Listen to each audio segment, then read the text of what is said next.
Welcome back to my channel. यदि channel पे नए हैं तो चैनल को सब्सक्राइब कीजिए और बेल आइकन दबाना तो बिल्कुल मत भूलिए। ये वीडियो सिर्फ और सिर्फ एजुकेशनल पर्पज है, ना हम खरीदने की सलाह देते हो ना ही बेचने की। आज हम बात करने वाले लॉन्ग टर्म स्टॉक के बारे में, जिसका नाम है गार्डन शिप बिल्डर। जैसा कि नाम से पता चलता है, डिफेंस सेक्टर की कंपनी है। ये कंपनी बनाती है शिप्स को, वेसल्स को, इंडियन नेवी के लिए, कोस्ट गार्ड के लिए रिपेयर्स और मेंटेनेंस में भी है। और आज के दिन यानी कि 5 जून 2025 को इस कंपनी का शेयर प्राइस है 3,455 रुपीज।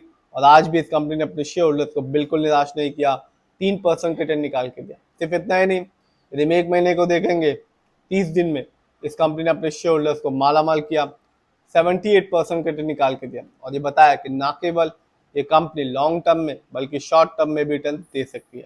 बात की जाए एक साल की यानी कि 2024 की, मार्केट डाउन था, अच्छी अच्छी कंपनी ने कोई रिटर्न निकाल के नहीं दिया, लेकिन इस कंपनी ने यहाँ भी अपने शेयर होल्डर्स को बिल्कुल निराश नहीं किया, 174% रिटर्न निकाल के दिया एक साल में। बात की जाए 5 साल की यानी कि लॉन्ग टर्म की, तो कंपनी ने अपने शेयर होल्डर्स को माला माल किया।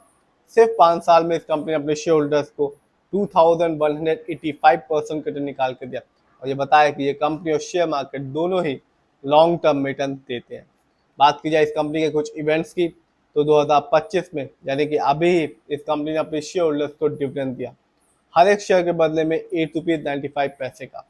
तो जिस भी शेयर होल्डर्स के पास इस कंपनी की एक अच्छी खासी शेयर की क्वांटिटी होगी, उसे एक रिटर्न तो अच्छा मिला ही होगा, साथ ही साथ डिविडेंड भी अच्छा मिला होगा, क्योंकि सब गेम डिपेंड करता है शेयर की क्वांटिटी पे। यदि आपके पास एक अच्छा खासा शेयर की क्वांटिटी है तो आपको डिविडेंड भी अच्छा खासा मिलेगा।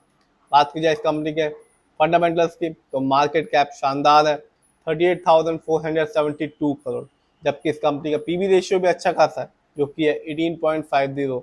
शेयर मार्केट में एक अच्छा पीवी रेशियो कहलाता है 3। इस कंपनी का इंडस्ट्री पी भी अच्छा खासा है, 59.29।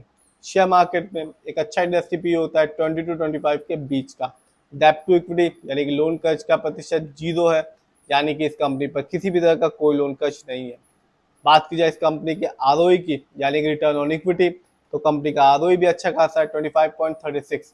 शेयर मार्केट में एक अच्छा आरओई कहलाता है 15 to 20% के बीच का। जब भी किसी कंपनी का आरओई हाई होता है या पॉजिटिव होता है, जैसा कि इस कंपनी का, तो ये बताता है कि कंपनी हमारे पैसे को सही जगह ढंग से इस्तेमाल कर रही है, जिससे हमेशा लॉन्ग टर्म में रिटर्न एक अच्छा खासा देखने को मिलता है। बात की जाए इस कंपनी की फाइनेंशियल कंडीशन की, तो 2024 इस कंपनी के लिए एक अच्छा साल साबित रहा। कंपनी ने रेवेन्यू के मामले में अर्न किया 3,892 करोड़, जबकि इस कंपनी का ईयरली प्रॉफिट था 357 करोड़। बात की जाए नेटवर्थ की, तो 2024 में इस कंपनी का नेटवर्थ रहा 1,673 करोड़। जानते हैं इस कंपनी के शेयर होल्डिंग पैटर्न को, तो प्रमोटर यानी कि इस कंपनी के ओनर्स का पैसा अपनी ही कंपनी में सबसे ज़्यादा लगा हुआ है, जिसका परसेंटेज है 74.50%। जबकि दूसरे नंबर पर आता है रिटेल्स यानी कि हम लोग का पैसा इस कंपनी में लगा हुआ है 19.36% का।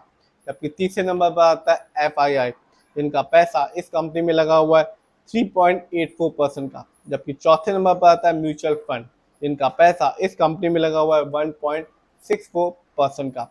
जानते हैं इस कंपनी कुछ अच्छाइयों के बारे में, तो कंपनी डेब्ट फ्री कंपनी है, यानी कि इस कंपनी पर किसी भी तरह का कोई लोन कर्ज नहीं है। और कंपनी ने एक अच्छा प्रॉफिट ग्रोथ परसेंटेज बना के रखा है लास्ट 5 ईयर्स पर, जिसका परसेंटेज है 25.9%। कंपनी ने एक अच्छा डिविडेंड पे आउट परसेंटेज बना के रखा है अपने शेयर होल्डर्स के साथ, जिसका परसेंटेज है 30.4%। बात की जाए कुछ कमी के बारे में, तो कंपनी का stock is trading at 19.1 times it book value है। तो ये कंपनी लॉन्ग टर्म में अपने शेयर होल्डर्स को मालामाल कर रही है, जैसा कि हमने पहले देखा। शॉर्ट टर्म और लॉन्ग टर्म दोनों में ये कंपनी अपने शेयर होल्डर्स को रिटर्न निकाल के दे रही है। यदि हम एक साल को देखेंगे यानी कि 2024 को भी, तो फिर भी इस कंपनी ने अपने शेयर होल्डर्स को 174% रिटर्न निकाल के दिया, जबकि लॉन्ग टर्म में 2000% से ऊपर का रिटर्न निकाल के दिया। सिर्फ इतना ही नहीं, ये साथ ही साथ अपने शेयर होल्डर्स को हर साल डिविडेंड भी दे रही है। अभी ही 2025 में इस कंपनी ने अपने शेयर होल्डर्स को 8 रुपीज 95 पैसे का एक अच्छा खासा डिविडेंड भी दिया।